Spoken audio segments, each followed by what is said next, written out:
nose of the show to the left there, they're about to be let out into a paddock full of grass. Then get a nice big thing.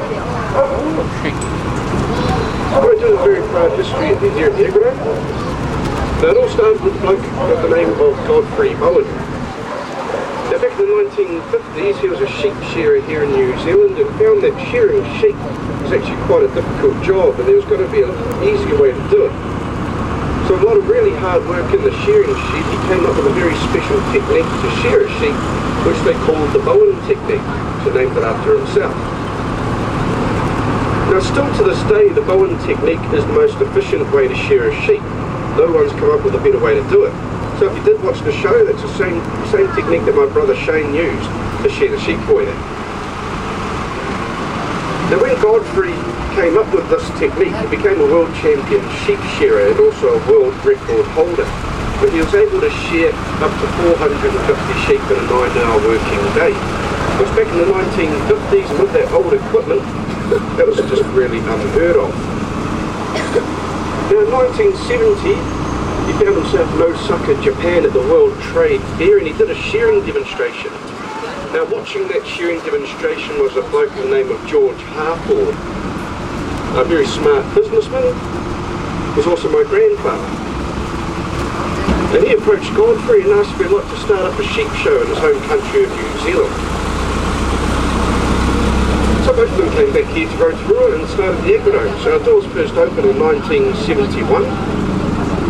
Since then we've had over 10 million people come and watch the show. So here's a little bit of our history. We have a number of different breeds. Just to give our visitors an example, some of the different breeds of cattle they'll see as they travel through New Zealand. We're a sheep farm though, so the cattle are here for show. Which is good for them really, they get to stick around. On the farm. So I'll do my best to stay away from them. I'm never that lucky.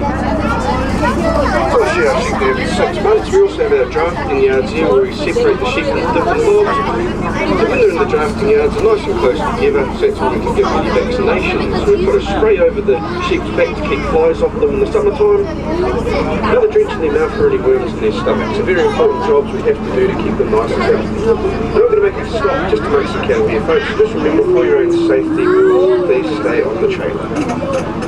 That's a Jersey. Check, check, Bowen. So you guys hear me back there? Give me a wave, yep. Awesome.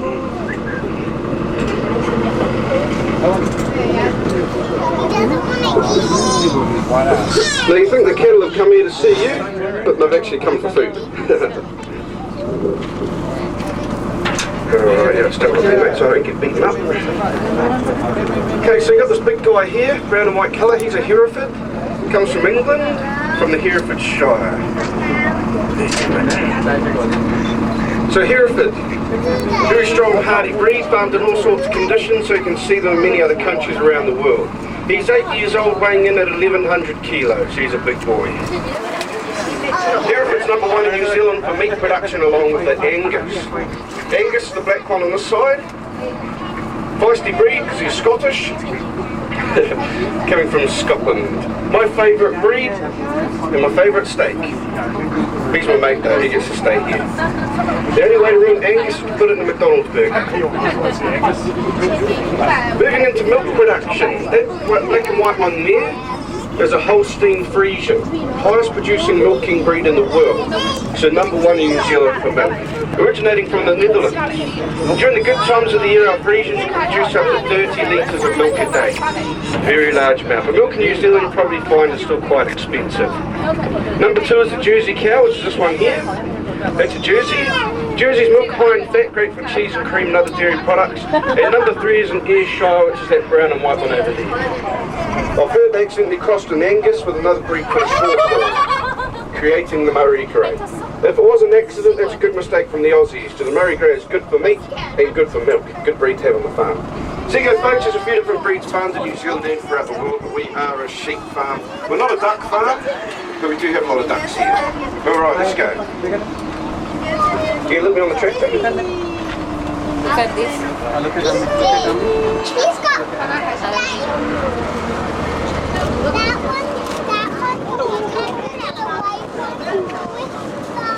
black here.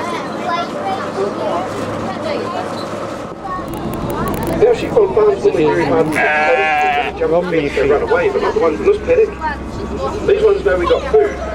We're going to make a stop here, folks. Feel free to hop on the trailer if you like. Have a walk amongst the sheep. Come grab some food off me, and you can hand feed. Yeah, they can be a wee bit pushy. Just make sure you push them back. Okay, right here. Don't let the sheep push you around. Deer over the fence, the deer will eat the food out of your hands as well, okay? Now the food is for the animals only. It's just mixed grass and ground up corn, compacted into pellets. So come grab some food. If you like some more, just come grab some, okay? I've got plenty.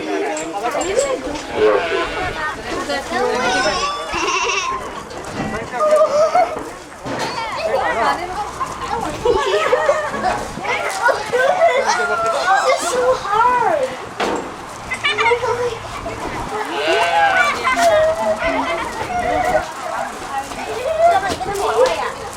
See that sheep?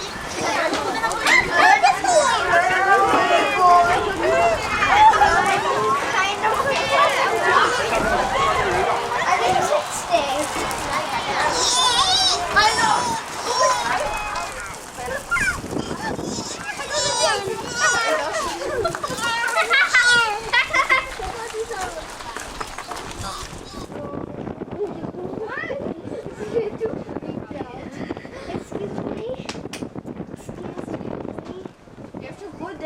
Yeah, you go there, I'll take a photo.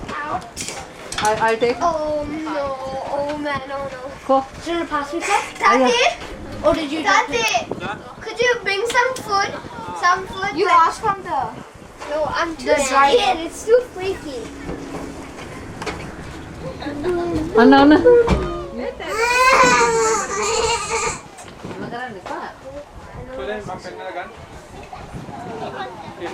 Wait, I think I know how you handle this.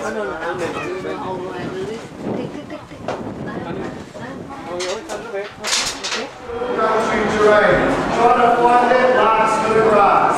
Now he can survive in conditions with other sheep can't. Oi, you stop being a bully. You can Alright guys, here is another Scotchman. Roman the Borlester. You like beards? You've got some legs this one. Now Roman here, he's a prolific breeder. 180% lambing. 9 out of 10, and this breeding new sets of twins. Don't look at him or the legs. Easy sheep this year. Now New Zealand has hooves. Here's New Zealand's number 1. Wow. Next secret's a better name. Now he's a cross between New Zealand Robbie and a Cheviet. Hey, check this out. Actually, you do some waving. You wave today.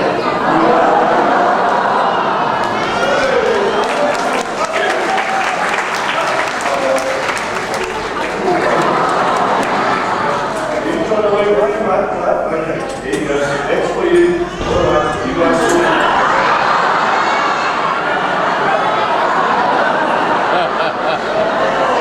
Now, one farmer to look after 3,000 of the stream on his own. There you go, Noah. He's working hard today, this young lady, I'll tell you. Alright, hey, Luke! What are you doing? Whoa. Excuse me? Alright.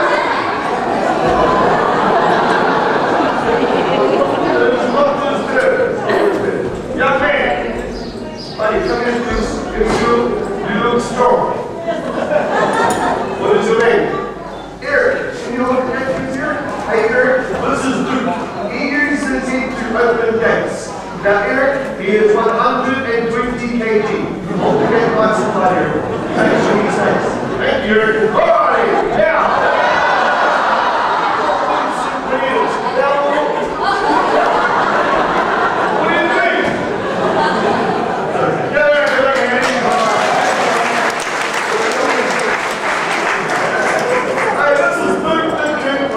What do we use them for? We use them for barbecues. I was joking. Short, shaggy Abraham Lincoln. You like dreadlocks? There are dreadlocks growing over his eyes. These dreadlocks here take up to 1 year to grow. Now, if you put his dreadlocks to one side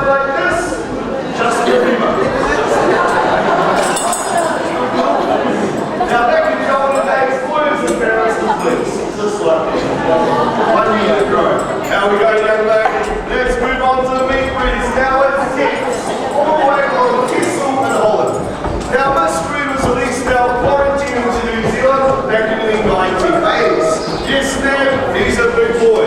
He's high in shoulders, quick maturing, and a great sheep to have on the farm. Now, guys, I have to show you my favourite sheep on the farm. Brucey Bedorba.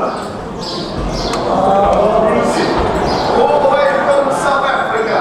And was created back in the 1930s. Now, why do I love the sheep so much? It's its bull. And summertime, it's substream. See that? It falls out all by itself. I will never have to shear it. Thank you. You know what? I need to shear this guy. Grab me.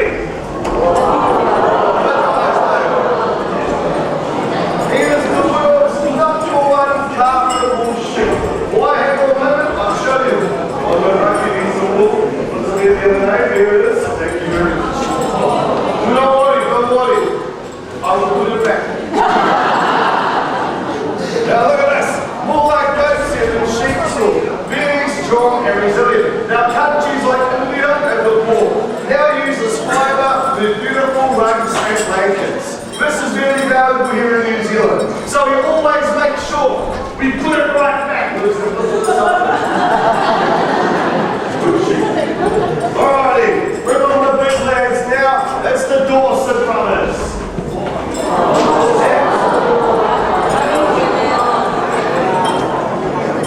Now the Dawson horn, oldest sheep breed known to mankind. Another important part about that breed, 2 crops of lambs and 1 season. Now right next to it is Aussie. Now Aussie is what we call a pole Dawson. Now pole means to breed the horns away. The secular same sheep will no horns. 2 Australian farmers created them. Great sheep. Alrighty, the other big boys are coming. It's the Blues brothers. We got Jake and Albert. Now countries like the United States of America, Canada, and yes, even Japan have a son, #1 meat sheep of the world, and he can get up to 200 kilos in body weight. Now right next to him, South Suffolk. He's a cross between a Suffolk and this little guy here, kept in the South Africa.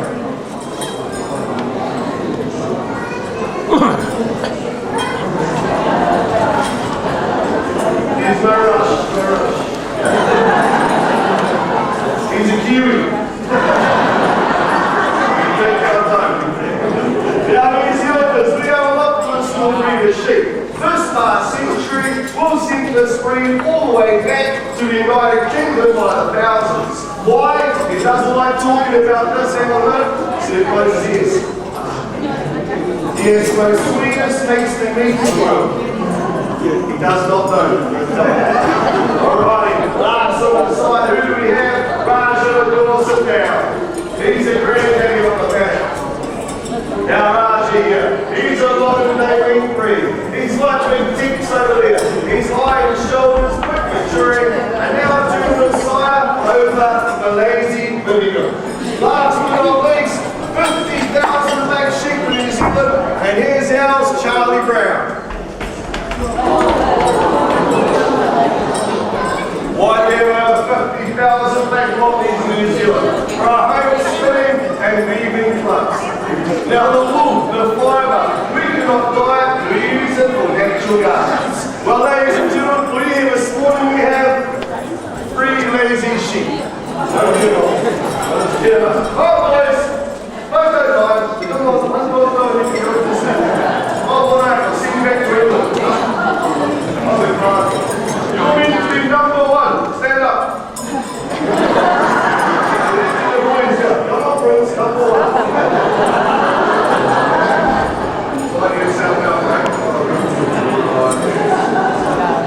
Alright, ladies and gentlemen, we're here this morning. 19 champion. 19 champion rams. Thank you very much.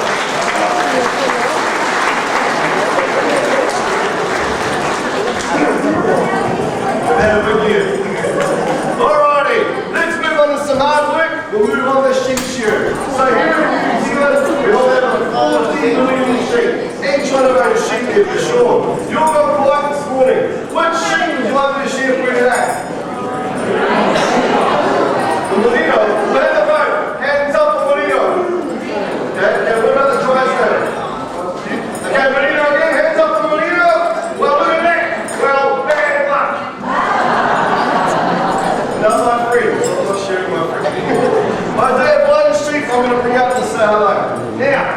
start shearing at 5 in the morning, we finish at 5 at night. We've been training like this for a 9-hour day. It takes around 3 years to learn to shear a sheep with a lot of hard work in the shearing shed. Now, the sheep behind this door has booked in for a haircut 6 months ago.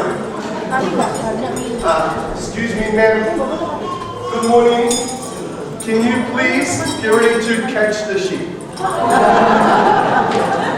Yesterday, the sheep jumped off stage. It landed down there. Do you watch rugby?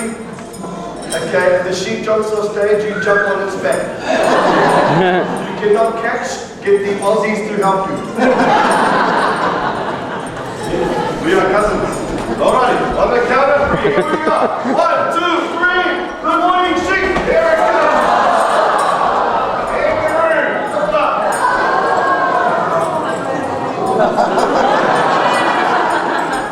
Grab my both the legs. Now I have full control. Now how do I move the sheep? I need to take the handbrake off. So now I can reverse. Make her relax.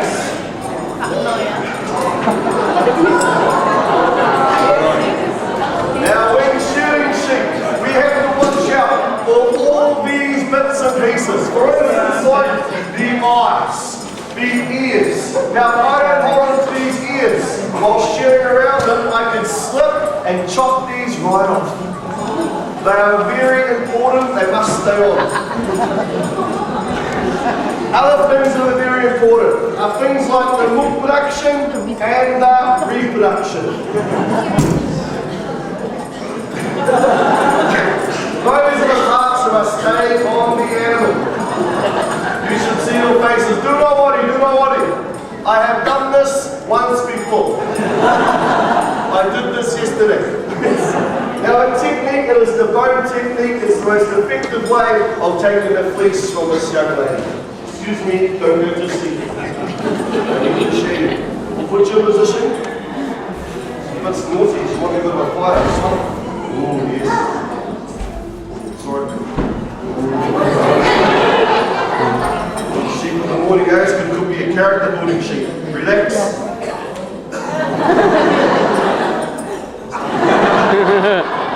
You're not feeling sorry for sheep? Hands up, feeling sorry? Ma'am? We'll change places. No.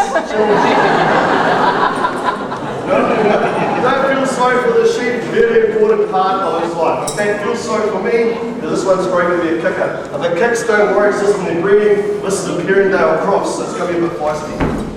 They like the big of a sheep eating. Alright, here we go.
Wow.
for the grass. In 12 hours' time, her skin will double in thickness to compensate for loss of wool. Miracle of nature. Now when shearing sheep, they tuck the legs under like this. You can't get your handpiece under, but you know what? I have a special button. Kids, if you kids here, watch this. 1, 2, 3, boop. 1, 2, 3, boop. I can make way. That is now my waving sheep. You see the waving, that's the sheep. Same thing for back leg, they tuck the leg under, loose skin. Now if I was an experience while the sheep was kicking and I drove my handpiece down at this at the wrong time, what would happen to a sheep? Cut it very bad. Then it could be called New Zealand takeaway. No. There's a button here. See how it's tweaking? Check this out. 1, 2, 3. 1, 2, 3. I can now get my handpiece around that sheep without hurting it. So ladies and gentlemen, as you can see, absolutely no cuts. Happy sheep. 6 months time back for a haircut, we shall say thank you very much. Stand her up. Okay, it's time for you to go on kangaroo.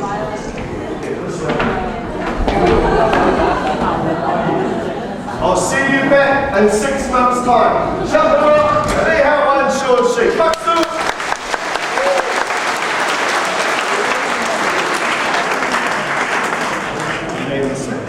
Alrighty, now, we have to separate the wool from the A grade to the B grade. Vehicles, bucket number 1, what's it for? Milking, well done, we're going to park that right there. Bucket number 2. Jersey cows. Sort of. It goes back here for emergency. This is a family show. Alrighty. 3 volunteers. Let's get 3 volunteers. Okay, man. This one. They have a big sort of that blue from Kiwi Boy. I've got another job next. Now we ground on 2 cows. And we go 1, 2. 1,